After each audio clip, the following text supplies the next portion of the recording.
వెంకటేశ్వర స్వామికి సంబంధించి ఇదొక అద్భుతం, రహస్యం కూడా. అదేంటంటే, మనం దర్శనం కోసం వెళ్ళినప్పుడు స్వామిని చూసి ఏదో అడగాలని, కోరికలు కోరుకోవాలని అనుకుంటాం. కానీ బంగారు వాకిల్లోకి అడుగుపెట్టిందే ఏది గుర్తుకు రాదు. ఎందుకో తెలుసా?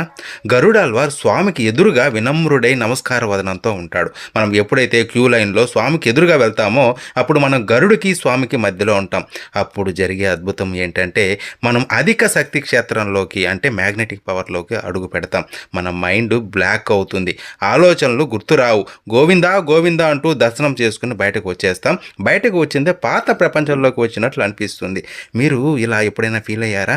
అయితే కామెంట్ చేయండి. కానీ జ్ఞానోదయం పొందిన సిద్ధులు, యోగులు, దేవతలు ఈ శక్తి ప్రభావానికి లోనవ్వరు. మనలాంటి సాధారణ మనుషులు ఈ ఎనర్జీ ఫీల్డ్లోకి ప్రవేశించినప్పుడు మన మెదడు బ్లాక్ అవుతుంది. ఆ సమయంలో స్వామిని చూసిన జ్ఞాపకం కూడా తొలగించబడుతుంది. అందుకే స్వామి వారి రూపం మన మనస్సులో కొద్ది సెకండ్లు మాత్రమే నిలిచి ఉంటుంది.